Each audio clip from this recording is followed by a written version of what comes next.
Ouais, bien, salut la compagnie, j'espère que vous allez bien. Comme vous avez pu le voir dans le titre de la vidéo, Game Workshop a sorti en PDF les règles de base entières pour la 10e édition de Warhammer 40 000. On va aller voir ça ensemble. Aujourd'hui, on va voir les règles globales afin de remettre en contexte un peu toutes les règles. On ne fera pas de mise en situation, mais ensuite on fera une vidéo par phase pour expliquer justement dans les détails les phases et faire la mise en situation. Alors, chopez-vous quelque chose à boire, installez-vous confortablement, et c'est parti.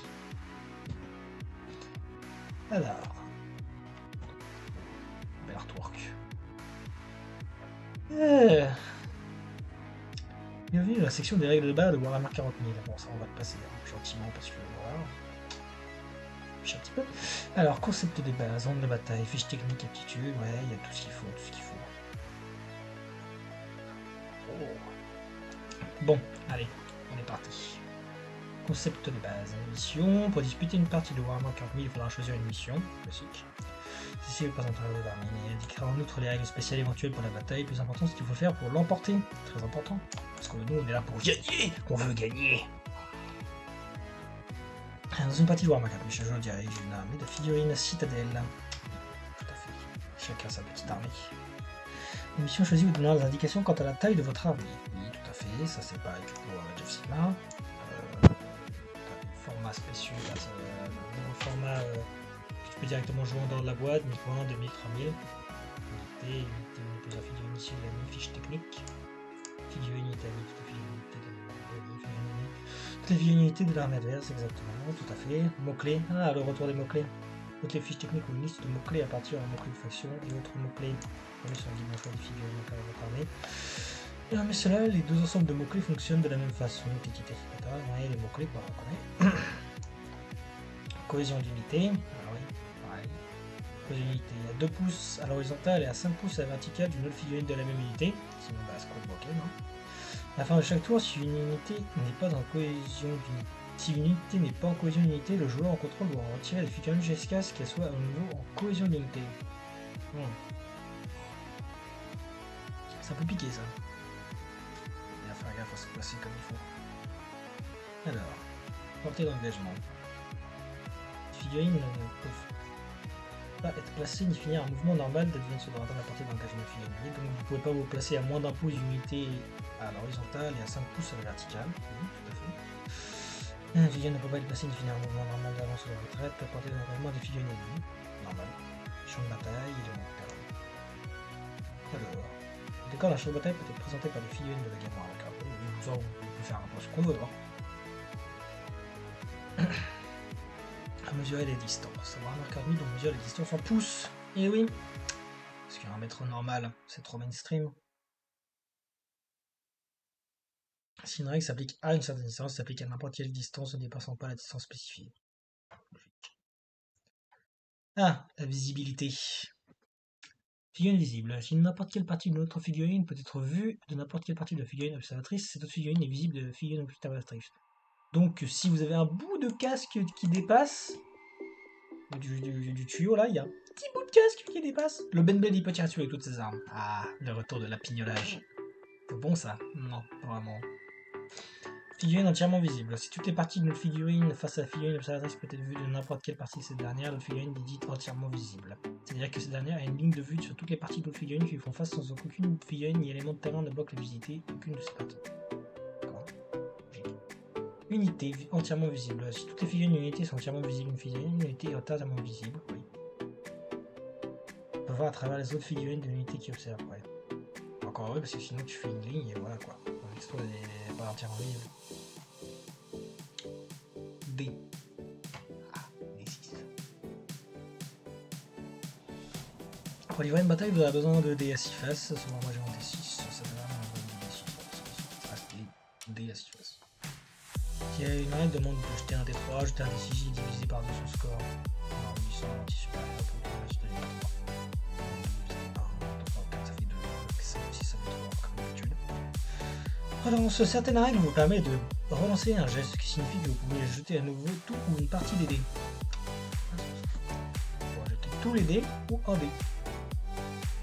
On ne peut jamais relancer un dé plus d'une fois et les relances sont lues avant d'appliquer les modificateurs. bien sûr. Si vous avez moins 1. Les règles de compte qui concernent la valeur d'un jet de dés non modifié s'appliquent au résultat après relance, mais avant l'application des modificateurs. Alors, les rooms de bataille. Les phases. Alors, ce qu'il faut savoir, c'est que de la bêtise par rapport à la V9, c'est qu'ils ont supprimé la phase psychique, qui maintenant se représentait sous forme de tir et de règles spéciales, et ils ont supprimé la phase de morale qui a été intégrée directement à la phase de commandement. Très important à savoir, on va être surpris. Alors, phase de commandement. Au début de votre phase de commandement, avant de faire quoi que ce soit d'autre, les deux joueurs gagnent un PC chacun. Point de commandement, c'est une ressource stratégique. Donc chaque joueur gagne un PC à la phase de commandement. Chaque phase. Donc à ta phase et à la phase adverse. Ok. Et on résout les autres règles, oui, parce qu'il y a des stratagèmes à utiliser en phase de commandement, donc c'est à ce moment-là qu'on les utilise. Et à cette étape, vous devez effectuer un test de débornement pour chacune de vos unités qui est en dessous de son demi-effectif. Se fait ajouter 2d6. Oui, maintenant les tests de morale sont pour les unités qui sont à moins de la moitié de leur effectif ou pour chaque figurine monstre ou monstre, véhicule, personnage, etc. qui a moins de la moitié de ses PV. Donc les chevaliers impériaux ne sont plus immunisés au moral. Et oui.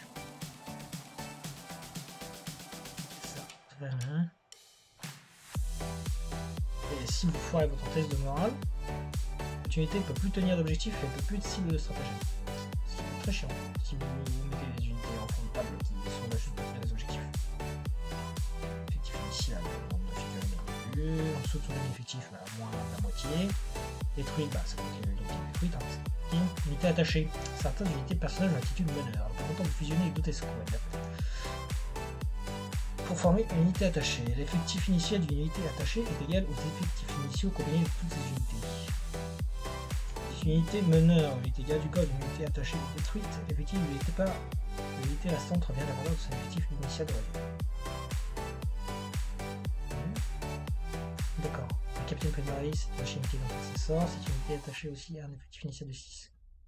Tous les intercesseurs sont détruits, le capitaine revient à son effectif initial de 1, ce qui est logique.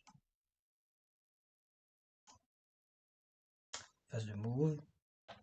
Move, soyez à portée d'engagement une figurine ennemie, tu peux faire ton mouvement. Tu peux te déplacer de la portée de mouvement indiquée sur la fiche de stat de ton unité. Voilà. Tu peux sprinter, tu rajoutes un D6 à ton mouvement, mais tu peux pas tirer ni charger. Rester immobile, tu bouges pas. Tout simplement. Voilà. Mouvement d'advance. Les figurines se déplacent de mouvement plus D6. On peut pas se déplacer à portée d'engagement toujours. Et tu peux pas tirer et charger, à moins que tu aies des règles évidemment qui contre ceci. Et les armes d'assaut peuvent bouger, sprinter, tirer. Mouvement de retraite. L'unité ne peut pas tirer ni déclarer de charge au tour à la battue retraite. C'est logique. Les figurines se déplacent de leur mouvement de base. Les figurines qui battent en tête ne peuvent pas tirer. Les figurines peuvent se déplacer par-dessus les figurines ennemies quand elles battent en tête. C'est pas mal ça. Il faut faire un test de fuite désespérée. Si une unité ébranlée choisie pour se battre en tête, elle fait un test de fuite désespéré pour chaque figurine unité. Test de fuite, c'est tu fais par les 6 par figurine, et à chaque fois que tu fais un 1 ou un 2, une figurine est détruite. Il faut vraiment avoir envie de fuir. Tu te passer par-dessus le terrain, donc en gros, les terrains de 2 pouces et moins, tu les ignores. Tu peux te déplacer librement. Et tu peux pas te déplacer à travers les éléments de décor de plus de 2 pouces, sinon il faut te déplacer à la verticale.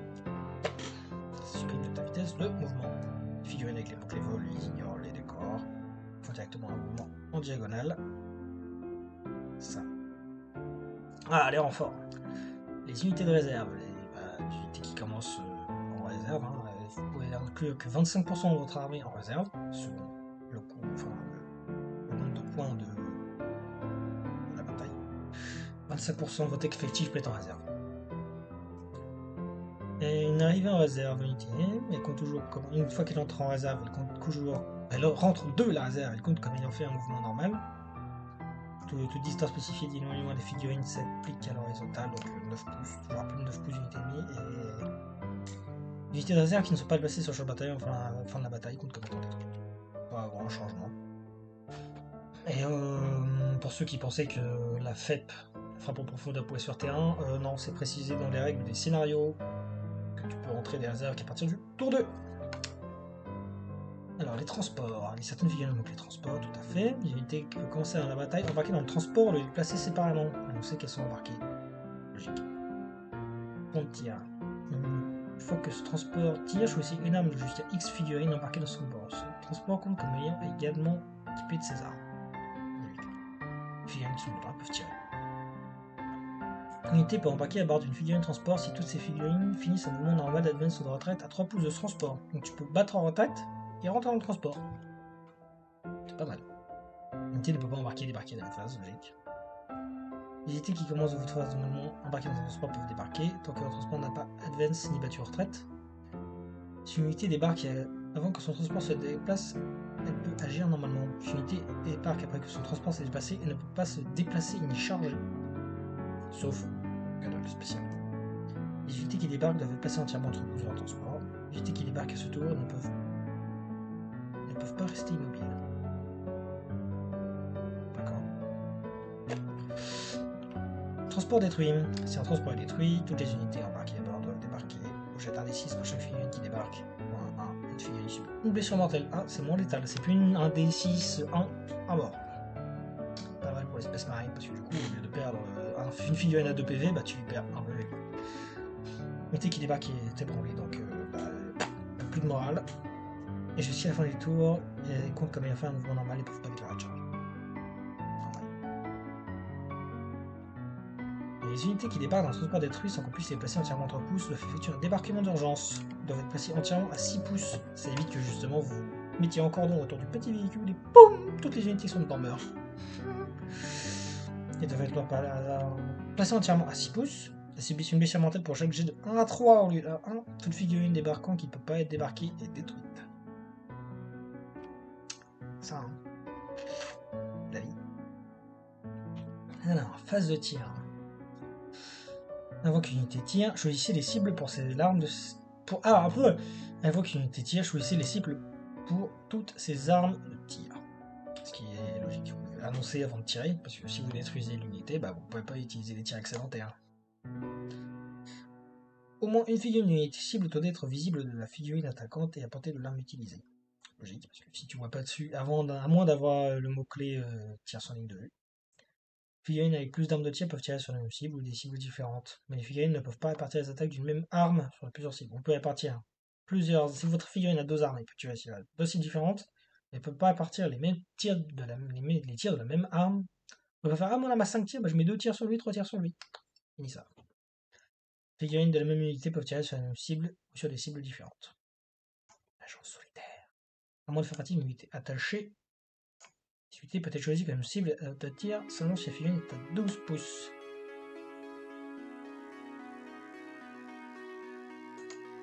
Ouais, d'accord. Si elle a 12 pouces. Elle peut être choisie si seulement si la figurine est à 12 pouces. Ah, tu peux pas la cibler si elle a plus de 12 pouces. On va l'écrire. Alors, quand une figurine tire avec une arme, il faut autant d'attaque que la caractéristique d'attaque de l'arme. Classique. On résout toutes les attaques contre une unité avant de résoudre les attaques contre une autre unité. On résout toutes les attaques faites avec le même profil d'arme avant de résoudre les attaques. Si une arme était apportée et que sa cible était visible quand elle a été choisie, on peut toujours faire les attaques de ces armes.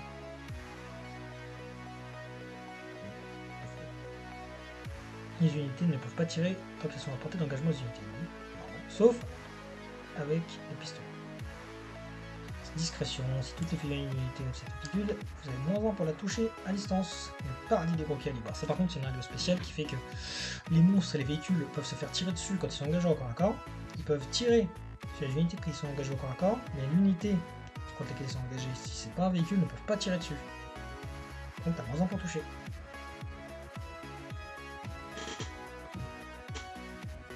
Ah, les attaques, alors. Un jet de touche. Une touche est causée si le résultat de D6 est supérieur au lieu de la CT de 1. Pareil, au corps à corps, mais c'est avec la CC. Touche critique. Un jet de touche non modifié de 6 est toujours réussi. Touche critique. Un échec critique. Jet de touche de 1 modifié, toujours un échec. On ne peut jamais modifier un jet de touche de plus 1 ou moins 1. Les jets de blessure, c'est pareil. Si la force est double, plus de l'endurance, tu blessures 2. Une force supérieure à l'endurance, 3 égale 4. La force c'est inférieur sur le 5. La force c'est moitié ou moins d'endurance sur le 6. Comme à partir de la minute. Ah, les jets de blessure. Voilà. Les jets de blessure non modifiés de 6 c'est toujours réussi. Un jet de blessure non modifié de 1 est toujours un échec. J'ai jamais modifié un jet de blessure au-delà de plus 1 moins 1. Une figurine et unité a perdu une ou plusieurs PV. Toutes les attaques doivent être attribuées sur celle-ci avant d'être allouées à une autre figurine. Comme avant, c'est normal. Jet de sauvegarde. Jeter un D6 et modifiez-le avec la paire de l'arme. Si le résultat est inférieur à la sauvegarde de la figurine, la sauvegarde est un échec. Il subit des dégâts. Sinon, attaquer et sauvegarde. Un jet de sauvegarde non modifié de 6 est toujours de 1. Pardon, pas 6. Un jet non modifié de 1 est toujours un échec. On ne peut jamais améliorer un jet de sauvegarde au-delà des plus 1. Les invulnérables sont des sauvegardes qui sont non modifiables. Voilà. Tu peux choisir d'utiliser soit ta sauvegarde standard, soit ta sauvegarde invulnérable. Classique. Fiche dégâts, une figurine par en tant que public caractéristique de dégâts de l'arme. Si une figurine est détruite à cause d'une attaque, les dégâts éventuels infligés en excès sont perdus, pas comme dans Ice, insensible à la douleur. Chaque fois que cette figurine est sensible à la PV, si le résultat est supérieur ou égal à X, le PV n'est pas perdu. Destruction néfaste. Quand cette figurine est détruite, jetez un D6 sur 6, chaque unité à 6 pouces subit X blessures mortelles. Ça explose, c'est les véhicules ou les monstres. Quand ils meurent, ils explosent. Chaque blessure mortelle infligée à une unité fait perdre 1 PV à une de ses figurines. On ne peut effectuer aucun jet de sauvegarde de ces blessures mortelles, comme avant. Les blessures mortelles infligées par l'attaque s'appliquent toujours après les dégâts normaux, même si ceux-ci sont sauvegardés. C'est comme ça maintenant. Dans situation, voilà, les aptitudes d'armes assaut, on peut tirer même si on a sprinté. Tir rapide, on augmente de X tir si on est de portée. Ignore le couvert, bah c'est ignore le couvert. Jumelé, si tu relances cette blessure. Pistolet, tu peux tirer en engagé au corps à corps, mais tu peux pas utiliser d'autres armes si tu utilises celle-là. Torrent, maintenant c'est la touche auto. Touche fatale, oui. À chaque fois qu'une arme tu fais une touche critique, elle blesse automatiquement la cible. D'accord. Lance. Si le porteur fait un mouvement de charge, ajoutez un au jet de blessure. Voilà. Tir indirect, tu peux tirer sans ligne de vue, mais t'as moins un pour toucher. Déflagration, tu rajoutes une attaque à l'arme pour toutes les tranches de 5 figurines dans l'escouade cible. Et tu peux pas l'utiliser quand tu es engagé au corps à corps. Précision, tu peux cibler les personnages. Fusion, augmenter de X et dégâts quand la cible est à mi-portée. Lourd, plus un jet de touche, l'unité reste immobile. Tu bouges pas, t'as plus un pour toucher. À risque, si tu fais un as, ton arme peut se détruire. Enfin, si tu fais un as, ton arme est détruite. Et les monstres subissent 3 blessures mortelles à la place. Tir soutenu, c'est un daka-daka. Sur un 6, tu généreras une touche supplémentaire. Attaque bonus, c'est les armes corps à corps que tu peux utiliser en plus de tes armes. Normalement, corps à corps, tu peux utiliser qu'une arme. Anti, c'est un jet de blessure non modifié de X. L'arme, anti 4, ça sera sur le 4+, ça sera forcément une blessure critique. Voilà, c'est tout bête. Chargé, bon bah toujours tu cibles une unité qui soit à 12 pouces. J'ai une charge de 10 pouces, ceci c'est une charge de tête à 12 pouces, mais on n'a pas besoin d'être visible. Ah, ça n'a pas besoin d'être visible. Si la distance obtenue est insuffisante pour se déplacer à portée d'engagement de toutes les cibles, en se mettant à cause d'une unité, la charge échoue. On ne peut pas se déplacer à portée d'engagement d'une unité qui n'est pas la cible de la charge. Et à faire attention, si la charge est réussie, chaque figurine fait un mouvement de charge inférieur ou égal au jet de charge et doit se déplacer en contact socle à socle d'une figurine mise si possible. Les figurines peuvent être délacées, ouais, d'accord. La belle faute. Les figurines peuvent être déplacées librement par-dessus les éléments de terrain de 2 pouces ou moins. Les figurines ne peuvent pas se déplacer à travers les éléments de 2 pouces en plus, mais peuvent les escalader. Les figurines avec le mot-clé vol peuvent se déplacer par-dessus les autres figurines quand elles font un mouvement de charge.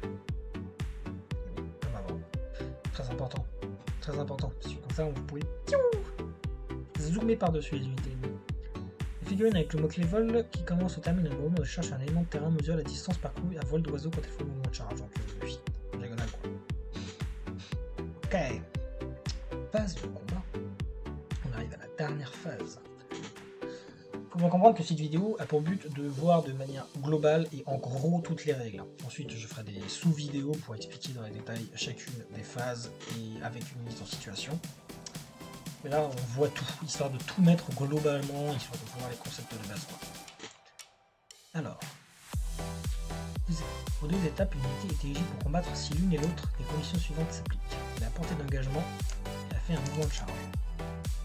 Normalement, tu dois finir un mouvement de charge à portée d'engagement. C'est ce que tu veux. Les unités avec cette attitude attaquent en premier. Les unités avec cette attitude stratégique pour combattre le font à la fin de l'étape en premier. Le font à l'étape de combat en premier. À condition que toutes les figurines d'unités aient cette attitude, à savoir que les unités qui chargent ont cette aptitude.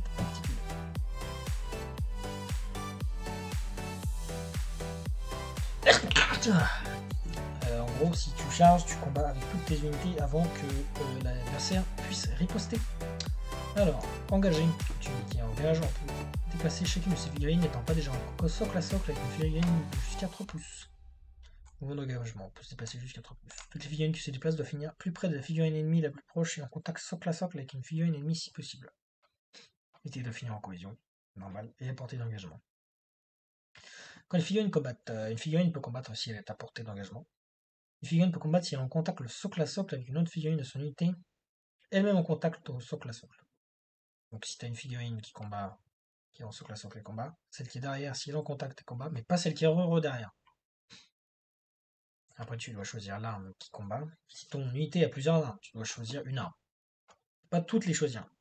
Chaque figurine peut combattre le feu en utilisant une seule de ces armes de grenade, c'est bien ce que je dis.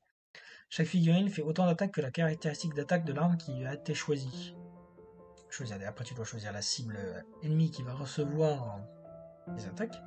On choisit une cible de toutes les attaques avant de les résoudre. La figurine attaquante doit être à portée d'engagement d'unité ennemie pour la cibler ou en contact socle à socle. C'est simple.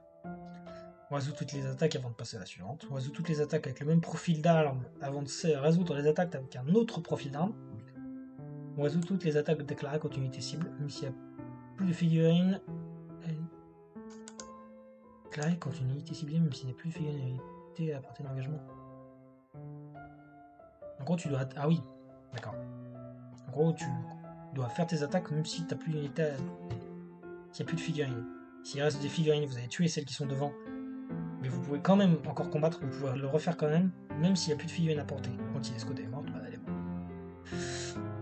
Alors, après qu'une unité unité A a résolu toutes ses attaques de mêlée, elle consolide. Chaque fois qu'une unité consolide, on peut dépasser de 3 pouces.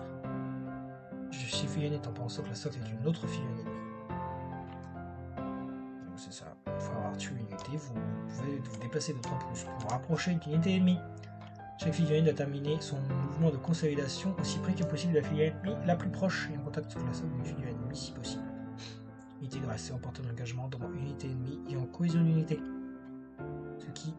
Si ce qui précède est impossible, chaque figurine peut se déplacer aussi près que possible du pion d'objectif le plus proche. Ah, c'est pas mal ça. Si tu tues une unité ennemie mais qu'il n'y a plus d'unité ennemie plus proche, tu peux te déplacer plus proche d'un pion d'objectif. Sympa. Tout en restant en cohésion, bien sûr. Si ce qui précède est impossible, aucune figurine de l'unité ne peut consolider. Ah bon, en général, s'il n'y a pas d'unité ennemie, il y aura un objectif. Donc, vous pourrez consolider dans tous les cas. Fiche technique. Là, on rentre dans les détails des fiches, hein, dans la fiche, profil, arme, mots-clés, aptitude. Aptitude de déploiement. Ah, stratagème. Ah non, déploiement de stratagème, les aptitudes, merde. Alors, frappe en profondeur, l'unité peut être placée en réserve et non sur le champ de bataille. L'unité peut être placée à votre phase de renfort à plus de 9 pouces horizontal des figurines ennemies. Éclaireur, bah c'est... L'unité peut faire un mouvement normal de X pouces avant de commencer le premier tour. Si elle est embarquée dans un transport, celui-ci peut faire son mouvement à la place.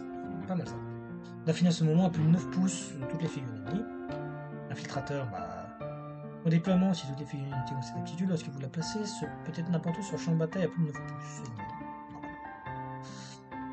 Les meneurs, c'est tu peux rattacher ta figurine personnage avec des squads. Tout bête. Ah voilà, les stratagèmes. Alors, les catégories des stratagèmes. Pour utiliser un stratagème, il faut payer les points de commandement spécifiés, donc 1 point de commandement, 2 points de commandement, etc. On ne peut pas utiliser le même stratagème plus d'une fois à la même phase. Sauf en cas de règle contraire, bien évidemment. Unité de bataille, fait épique, stratégique et équipement. Relance de commandement, vous pouvez lancer un dé, n'importe lequel. Ah non, on va lancer ce jet sous test. Oui, on va lancer un dé ou tous les dés. Quoi. Pour un jet de touche, blessure, dégâts, sauvegarde, jet d'advance, jet de charge, etc. C'est classique. Contre-offensive. À la phase de combat adverse, une fois qu'une unité ennemie a combattu, vous pouvez combattre un peu ennemi. contre-offensive. Au combat, vous pouvez riposter avec une unité avant que l'unité, enfin que votre adversaire puisse continuer de combattre. Défi épique, à la fin, quand une unité personnelle termine la portée de l'engagement, choisis pour combattre. Si vous avez un personnage, jusqu'à la fin de votre tour, une attaque mais une aptitude précision. Ouais. Un peu nul. Courage insensé, ça permet d'immuniser au moral. Vous pouvez faire revenir au moral une unité qui a foiré son test de moral. Arrivée précipitée, c'est pour faire arriver de réserve une de vos unités à la phase de mouvement adverse. Grenade, suivez votre une de vos unités qui a le mot-clé grenade à votre phase de tir peut utiliser cette aptitude. Tu choisis une unité ennemie hors de portée d'engagement à 8 pouces. Tu jettes 6 d 6 pour chaque 4 pouces et une mission mentale. À terre, c'est une unité infanterie, ça va une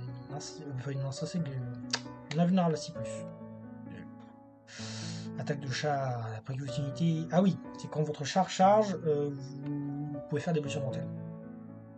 Et si en plus la force et double endurance, vous jetez des dés en plus pour faire plus de blessures mortelles. Alors, écran de fumée, unité qui a le mot-clé fumée, qui est choisi pour être la cible de une ou plusieurs unités ennemies, qui est la cible d'une ou plusieurs attaques. Donc c'est pas forcément au tir, puisqu'à la fin de la phase, les figurines au bénéfice de couvert à l'attitude discrétion, donc moins un point de toucher. Tir en état d'alerte. Ah ça c'est fort ça. La phase de mouvement ou de charge adverse, mouvement en plus. L'unité de votre armée qui a 24 pouces d'unité ennemie sera éligible pour tirer comme s'il s'agissait de votre phase de tir, et touchera sur du 6. Contre-charge en phase de mouvement. Il est temps de sortir les lance-flammes. Intervention héroïque, bah c'est une intervention héroïque. Tu fais un mouvement d'engagement. Ah non, une charge. Donc là, une charge avec un personnage, quand tu as une escouade de charge, l'une de tes unités quoi. Réserve stratégique, bah c'est points que vous pouvez mettre en réserve, que sur une 250, 500, 750. Les unités qui ne sont pas des début de la bataille, j'en ai déjà parlé. Éléments de terrain, bénéfice du couvert, objet de sauvegarde d'armure, objet de sauvegarde d'armure contre les attaques de tir, pas de cac. Ne s'applique pas aux figurines et il y a une sauvegarde de 3+. Ah. Meilleur contre les attaques et un PA de 0. Donc si vous avez une sauvegarde de 3, si on tire dessus sans PA, vous ne pouvez pas avoir sauvegarde de 2. Il ne faut pas cumuler plusieurs occurrences, donc ça reste un plus 1. Alors là, les détails sur les quelques décors, qui donnent tous du couvert de toute façon. Donc je vois même pas l'intérêt, mais. Exemple de champ de bataille, tatati tatata. Les volants. Pour le vol stationnaire, un aérodyne ne peut seulement faire de mouvement. Peuvent seulement faire un mouvement normal, cela même s'il a portée d'engagement de figure ennemie. De se déplacer droit devant, il peut pivoter jusqu'à 90 degrés. Oui. Un aérodyne qui franchit le champ du bord de bataille ne peut pas faire un mouvement minimum émis et remis en réserve. Les unités peuvent quand même faire un mouvement normal s'ils sont à portée d'engagement. Les figurines peuvent se déplacer à portée d'engagement, mais ne peuvent pas finir un mouvement à portée d'engagement. On peut pas charger un avion quoi. Il n'y a que les unités qui ont donc les vols qui peuvent charger l'avion. Ce qui est logique.